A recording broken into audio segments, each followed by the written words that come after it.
Une énorme géante gazeuse apparaît tout d'un coup dans le ciel. Vous levez les yeux émerveillés. C'est magnifique et terrifiant. À la seconde où Saturne remplacerait notre Lune dans son orbite, la Terre cesserait tout aussi soudainement d'être une planète. Elle deviendrait une Lune. Oui, les scientifiques devraient reclasser notre monde. Enfin, à condition qu'un chercheur ou même un seul être humain survive à ce changement planétaire. Car les jours de la Terre seraient alors comptés. Voici les premières minutes de la transformation de notre globe en satellite naturel de cette gigantesque gazeuse. Mais avant de voir ce qui se passe quand Saturne capture notre planète natale avec son attraction gravitationnelle impitoyable, parlons de la taille impressionnante de ce mastodonte. Notre Lune a un rayon de 1740 km. C'est moins d'un tiers de la largeur du globe. Et elle orbite autour de notre planète à une distance d'environ 384 400 km. Pour vous donner une idée, on pourrait placer environ 30 autres terres entre nous et la Lune.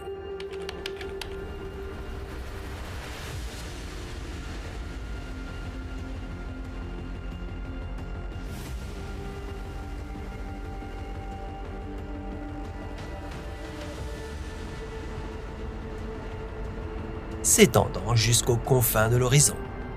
Son échelle est démesurée. Les anneaux de cette géante s'étendent sur 282 000 km à partir de sa surface. Ils se rapprocheraient donc de nous, avec leur extrémité se trouvant à mi-chemin entre la Terre et l'endroit où se trouvait autrefois la Lune. Mais notre planète serait située autour de l'équateur de Saturne. Vous ne verriez donc pas ces anneaux majestueux tels que vous le voyez de l'espace. Au contraire, depuis la surface terrestre, ils ressembleraient simplement à une fine bande. Car malgré leur incroyable largeur, ils ne font effectivement qu'environ 10 mètres d'épaisseur. Et ce n'est pas parce que Saturne est une géante gazeuse composée principalement d'hydrogène et d'hélium qu'elle est légère et cotonneuse. Non, c'est la deuxième planète la plus massive de notre système solaire.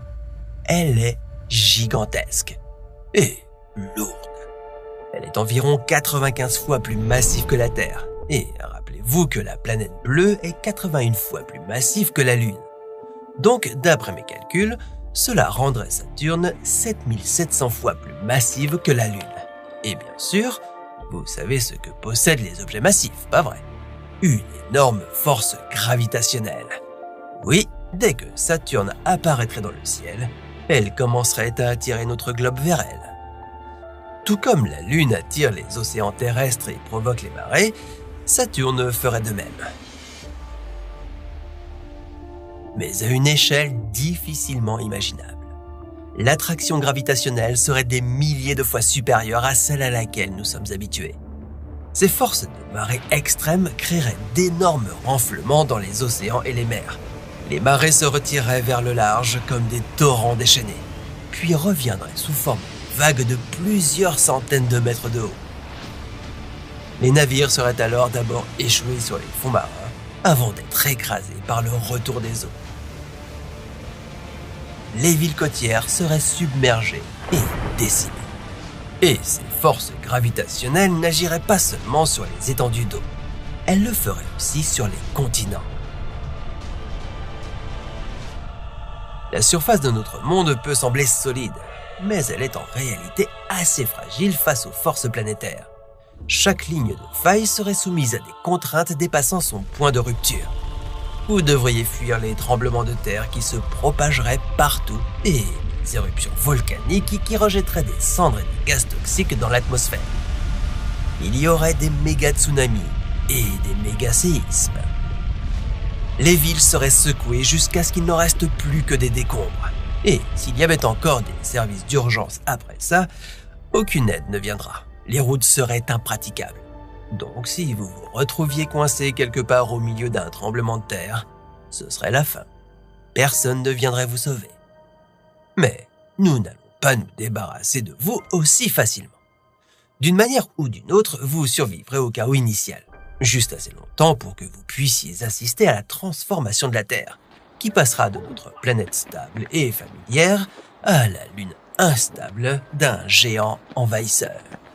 Dans les premières minutes suivant le remplacement de notre satellite naturel par Saturne, toutes ces éruptions et ces méga-tsunamis mettraient la Terre en pièces.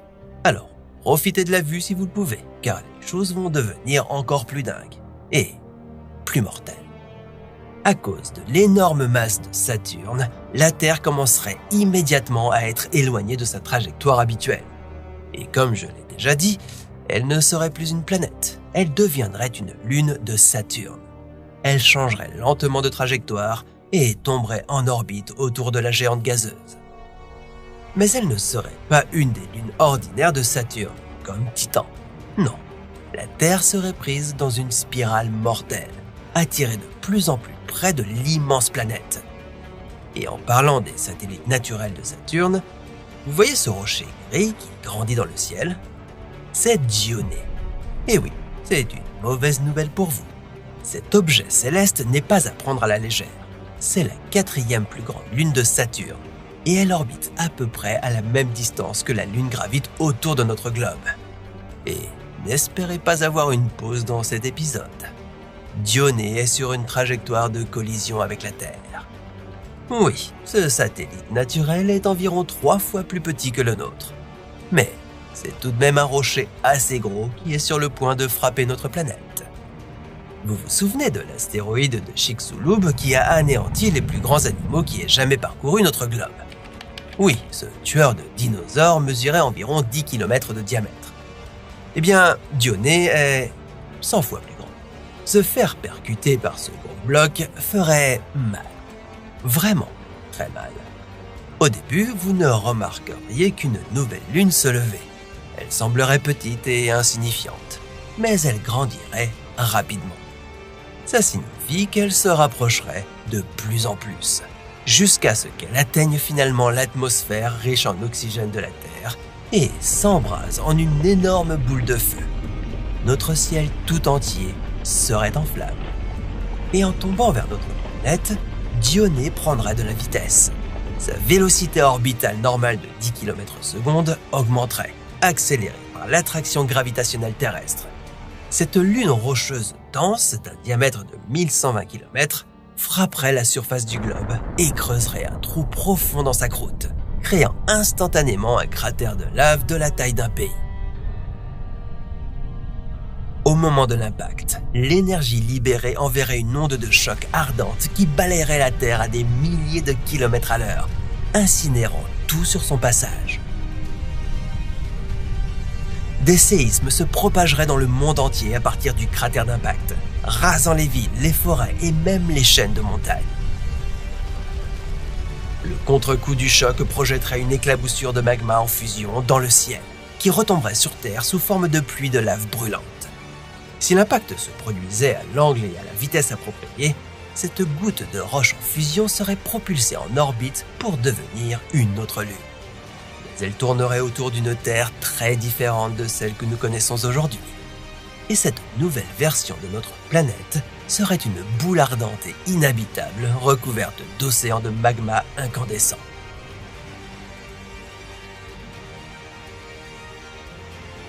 Chaque être vivant serait exterminé. La surface de la Terre serait stérilisée. Seules quelques bactéries extrêmement résistantes vivant dans les panaches volcaniques chauds au fond de l'océan pourraient survivre. Et même dans ce cas, seulement pour une courte période. Sinon, toute vie disparaîtrait. Mais attendez, et si on parlait de la bonne nouvelle? Enfin, tout dépend de votre définition de bonne nouvelle. Mais au moins, la Terre serait à l'abri de la plupart des autres satellites naturels de Saturne, en particulier de la plus grande, Titan. Titan orbite autour de la géante gazeuse à une distance de 1 221 830 km, soit 3 fois la distance qui sépare notre Lune de notre globe. Donc, si Saturne devenait notre nouvelle Lune, Titan serait toujours assez loin dans l'espace. Ce qui est une chance, car ce satellite est 5 fois plus grand que Dionée, mais aussi que notre Lune. Une collision avec Titan serait un vrai game over planétaire pour nous. Mais que se passerait-il si la Terre réussissait à dépasser Dionée et à poursuivre sa route vers Saturne? Eh bien, le reste du voyage ne serait pas vraiment de tout repos. Nous nous dirigerions vers une catastrophe sans précédent pour la Terre. Dans le cas improbable où vous seriez encore en vie, vous verriez Saturne devenir de plus en plus grande dans le ciel, occultant tout le reste.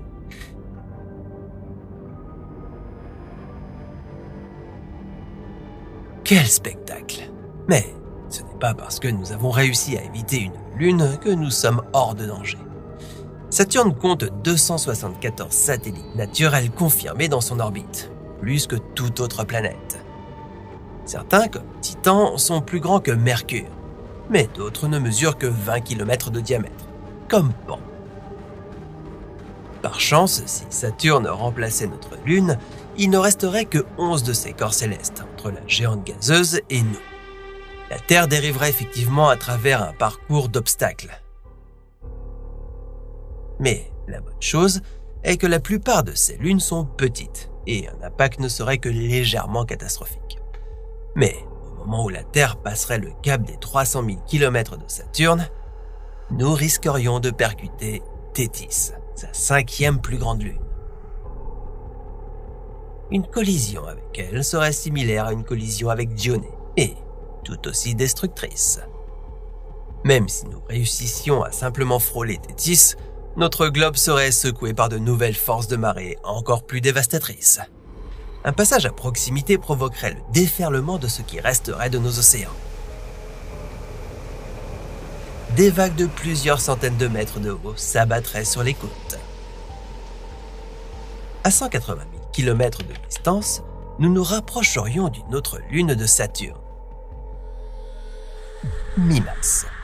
Elle est plus petite, avec un diamètre d'à peine 392 km. Un impact ou un simple frottement avec Mimas agiterait davantage notre atmosphère et oppresserait la surface. Elle pourrait même arracher une bande de l'atmosphère en passant. Il est difficile d'envisager que quelqu'un soit encore en vie à la surface de la Terre à ce stade. Destruction mécanique causée par les séismes, avec la croûte terrestre soumise à des contraintes et la force gravitationnelle croissante de Saturne, aurait rasé toutes les structures, créé de nouvelles chaînes de montagnes en quelques minutes et transformé nos mers en eau bouillante. Un objet en orbite dans l'espace aurait peut-être une petite opportunité de survivre à tout cet épisode. Comme les astronautes piégés dans la Station spatiale internationale, entraînés dans cette aventure. S'ils avaient la chance d'éviter d'être écrasés par une lune qui passe ou projetés dans l'espace par les forces gravitationnelles, ils seraient les seuls humains à pouvoir assister à cet événement planétaire sans précédent. Imaginez regarder par le hublot de votre station spatiale et voir les anneaux de Saturne se rapprocher de plus en plus. Puis tout à coup, vous vous retrouvez à l'intérieur. De loin, ces disques semblent sublimes et aériens. Mais en réalité, la Terre traverserait des milliards de morceaux de glace et de roches, certains de la taille d'un grain de poussière, d'autres aussi gros que des rochers. Au moment où les fragments des anneaux commenceraient à entrer en contact avec l'atmosphère terrestre, ils s'embraseraient et se transformeraient en météores enflammés. Mais à la surface du globe, il ne resterait plus personne pour observer la pluie de boules de feu la plus spectaculaire jamais vue. De loin, on aurait l'impression que notre monde est une gomme géante effaçant des portions d'anneaux de sa taille. La Terre balayerait d'énormes quantités de débris et en projetterait d'autres hors de leur orbite, laissant derrière elle une traînée de poussière, de roches et de glace. À ce stade, même une station spatiale qui aurait survécu serait pulvérisée, frappée par des milliers de morceaux gelés lors de son passage à travers les anneaux. Aucune construction humaine destinée à l'exploration cosmique ne pourrait y faire face. À environ une distance de 120 000 km, la trajectoire de notre sphère commencerait à ressembler à une véritable orbite. Sous l'effet de l'immense force gravitationnelle de Saturne, elle tournerait autour de l'énorme boule de gaz. Elle plongerait alors dans l'obscurité pendant des heures, à cause de l'immense ombre de la planète gazeuse. Mais cette orbite confortable ne durerait pas très longtemps. Environ 3 jours après le début de ce cauchemar, la Terre serait à 71 000 km de la deuxième géante du système solaire. Et elle serait confrontée à une force encore plus grande que celle qui l'aurait fait s'écraser sur les anneaux ou entrer en collision avec l'une de ses lunes. Elle atteindrait alors sa limite de Roche avec Saturne. La limite de Roche est la zone où les effets gravitationnels et de marée d'un objet de grande taille sont suffisamment puissants pour surmonter les forces gravitationnelles qui maintiennent ensemble un objet plus petit. Dans ce cas, la gravité de Saturne contre celle de la Terre ne serait pas vraiment un combat équitable. La première est vraiment plus énorme que la deuxième. Comme nous l'avons dit au début, elle est 95 fois plus massive. Les forces gravitationnelles qui maintiennent le globe dans sa forme sphérique ne pourraient pas résister à la puissance de gravité de Saturne, qui tirerait sur le côté de la Terre lui faisant face. À ce stade, si proche de la planète titanesque, notre monde serait littéralement déchiré. Quelques heures après avoir passé sa limite de Roche, la Terre serait fragmentée en 1 milliard de débris spatiaux flottants. Certains d'entre eux pourraient s'agglutiner sous forme de nouveaux corps plus petits. Mais la plupart se disperseraient et se transformeraient en une fine bande de fragments rocheux en orbite autour de Saturne. Ça vous semble familier? Oui, la Terre finirait par devenir un autre de ces anneaux majestueux. C'est d'ailleurs ainsi que nous théorisons la formation de ces cercles, comme des vestiges de petites lunes ou d'astéroïdes déchirés en franchissant leur propre limite de Roche avec la géante gazeuse. Peut-être qu'un jour, dans un avenir lointain, des formes de vie intelligentes provenant d'un autre système solaire arriveront dans le nôtre et s'interrogeront sur le mystère du tout nouvel anneau de Saturne. Et maintenant, par quoi d'autre pourrions-nous remplacer notre satellite naturel? Que diriez-vous de toutes les autres lunes du système solaire? Eh bien ça, c'est une histoire pour un autre épisode de « Et si ?»